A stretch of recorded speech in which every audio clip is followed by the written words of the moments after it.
So whoever said this would be half an hour must have been an Olympic level athlete. But now that I'd started, I wanted to finish this. The pain today is your future success. So at this point I need to decide, do I take the funicular up or do I just climb another 1005 steps? Penang is a full-on assault on your senses. It's probably one of the only places where I've thought, yeah, I could live here. It's a blend of faiths, flavors, and colors, and it's hard to say how I feel about it, except to say, I like it. I really like it. So instead of describing it to you, I'm taking you around the island for a 2-day journey to show you exactly why I love this place. Strap in, enjoy the ride, and don't miss the last stop. If there's one street that just captures the soul of Penang, it's this, the beautifully named Street of Harmony. It's a single stretch where a church, Hindu temple, Taoist temple, and a mosque all stand side by side. It's proof that faith can coexist beautifully. At one end of the street is Masjid Kapitan Kiling, built in the early 1800s by Indian Muslim community leader Khoda Mohyuddin, or just known as Kapitan. The gleaming domes of the mosque rise above the old shophouses of Georgetown. It's a symbol of dignity, peace, and coexistence. The masjid has a beautiful ablution area surrounded by plants and trees and the sound of water trickling. It's an incredibly peaceful place to make wudu. And as you enter the large main prayer hall, sunlight streams in through the massive doorways. This is one of those places I just love to spend time in, not just because it's so beautiful and peaceful here, but because of what this place represents. And when you get hungry, you don't need to go far. Little India is just around the corner, and Krishna Villas is a hidden gem. It's full of locals who know exactly how much flavor per ringgit they're getting here. You can watch the food being prepared right in front of you, and the place is clean and friendly, and there's a variety of dishes which is mouth-watering. You won't find fancy banana leaves here, just humble green paper mats, which is reassuring in that you know your money is going into the flavor, not the decor. And the value is undeniable. Just 3 ringgit for a masala dosa. It's not the best I've ever had, but for the price, you really can't argue with the taste. To immerse yourself in Penang's diversity, you have to explore its mosques. And Masjid Lebo Aceh is one of those places where the history just comes alive. This was the place Hajj pilgrims would gather before setting off on their long sea voyage to Mecca.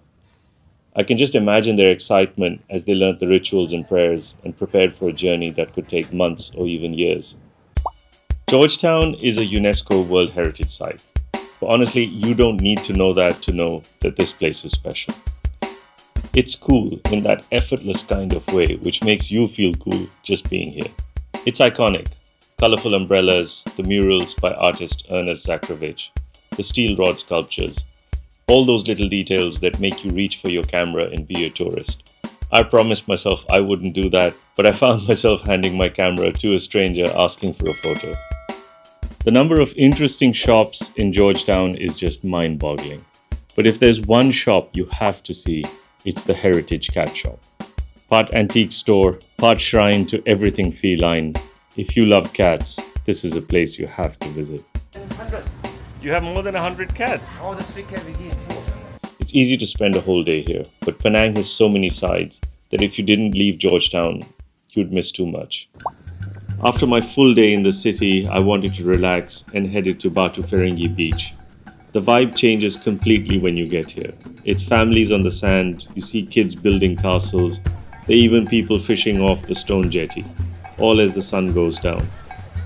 Lots of water sports here as well. You've got banana boats and parasailers and jet skis. But the real magic starts at sunset. People grab lounge chairs all along the beach and wait for Fire Phantom to start their show. There are no tickets, just an impromptu performance with fire twirling against a glowing sky. It's loud and chaotic and somehow completely peaceful at the same time. As a beach, Batu Ferringhi isn't perfect. It's quite touristy, it's not exactly the cleanest beach, but it's one of those places that reminds you why people fall in love with Penang. Because there's a mix of chill and chaos and community, and somehow it just all works. Lee Jetty and Chu Jetty are the kind of places that remind you how creative people can get when they need to survive. These wooden villages on stilts were built over 100 years ago by Chinese immigrants who just couldn't afford the land. So they thought, fine, we'll just build it on water. That's the kind of rebellious ingenuity I love about Penang.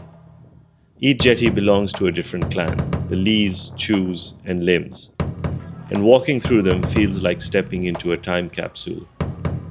These are wooden houses, they're creaky walkways, kids ride up and down narrow planks, and you see people chatting from one porch to another. So there's a strange beauty in how ordinary all this feels, but you know you're surrounded by history. It's definitely not staged. It's not polished for tourists. It's just real life. And you can smell the home-cooked food in the air. And you've got families who've been living here for generations. I love being here in Penang because it's just so unique to this city. You know you won't find this anywhere else in the world. Coming to see the floating mosque is one of the main reasons I wanted to come to Penang. There's so many things that are special about this mosque. It was the first floating mosque built in Malaysia. It's built on stilts. During high tide, this apparently looks like it's floating. Now, I couldn't time it perfectly. I wanted to be here for Fajr, but unfortunately, it wasn't high tide at that time. But I think the visit was no less special because of it. I absolutely love what this masjid represents. This was built very soon after the tsunami in 2004. I think construction had begun already, but one of the mosques nearby was destroyed in the tsunami, and this mosque was seen as replacing that destroyed mosque. And as construction completed, I think this stood as a symbol of resilience. I don't think anywhere else in the world would you get views like this from a mosque.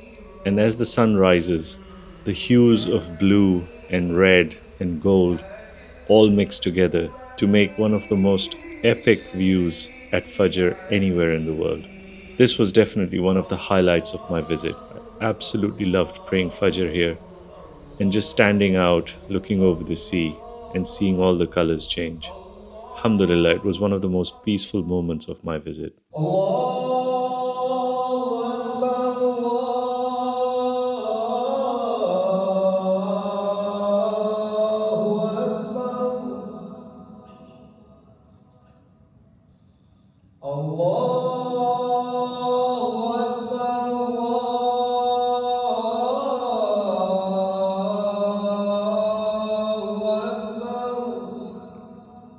Penang Hill was undoubtedly the highlight of my trip.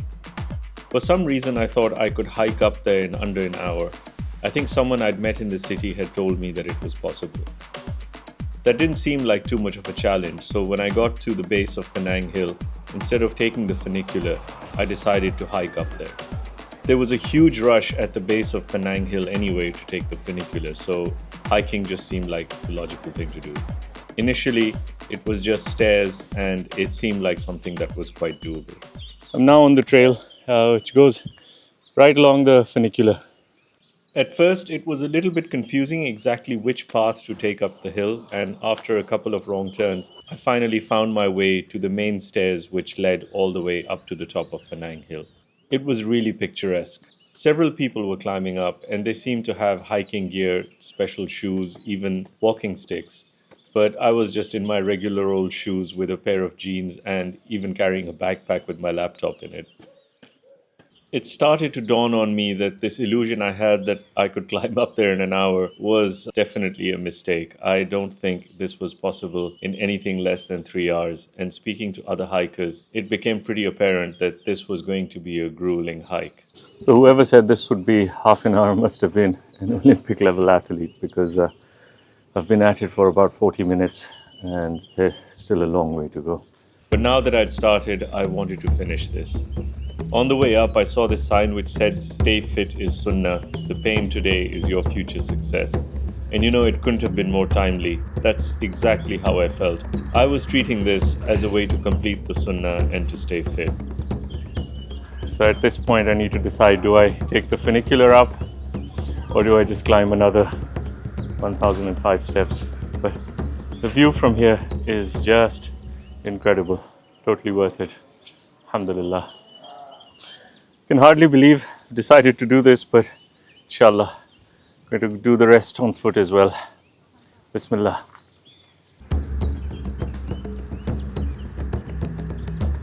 It's becoming more challenging now. The trail's not paved anymore, so got to contend with just making sure that your foot has a strong foothold before you try and climb up. Alhamdulillah, so far so good. It's definitely one of the more challenging things I've done recently. Just passed a sign. It said 670 meters and I think another couple of hundred to go. So just it's back to climbing steps. We're saying Allahu Akbar and carrying on climbing. Hope to be at the summit soon, inshallah ta'ala. Alhamdulillah, finally reached the summit. MashaAllah, it's beautiful here. And just so many people, MashaAllah. A lot would have taken the funicular up, but there were many people who climbed up and incredible camaraderie. Everybody was supportive, MashaAllah. It's nice to be here, Alhamdulillah. Find some nice views, share them with you. And as I got to the top, I was surprised. I saw Masjid Bukit Bentera. What a beautiful place it was, right at the top of the hill. And doing sajda here and praying here was just so rewarding. They had a beautiful ablution area, and making wudu in that chilly air just felt amazing. Real quick while you're here, I want to share something close to my heart. I started Tutor in 2016 so my kids could learn Tajweed, Arabic and Hifz from amazing tutors around the world. And Alhamdulillah, 2 of them became Huffaz using it. Now, thousands of students are using Tutor to get closer to the Quran. And you could too. With a synchronized Quran, Qaida and whiteboard, Tutor feels like your tutor is right there with you. Click the link in the description, choose a tutor and try a free lesson today. Now, back to the video. And after the prayer, as I looked out over Penang, I was just stunned by the view. This was nothing I'd expected. This was incredible. There were hundreds of people at the top of the hill, and I would guess most of them had taken the funicular. But climbing up there just brought its own sense of accomplishment. And doing it as a way of honoring the Sunnah just had so much more meaning. I was pretty exhausted by the time I got up there, and I definitely needed nourishment. So I grabbed a strawberry smoothie from the food court, which I have to say was a really nice place. From up here, almost a kilometer above sea level, I could see mosques, temples, and diverse cultures. And it made me think, Penang is what I would have hoped the world would have looked like in 2025. The mix of cultures and religions aren't just existing together, they're complementing each other. It's the kind of harmony the world needs right now, a dose of chill with a pinch of tolerance. And that's why Penang is the coolest place on earth.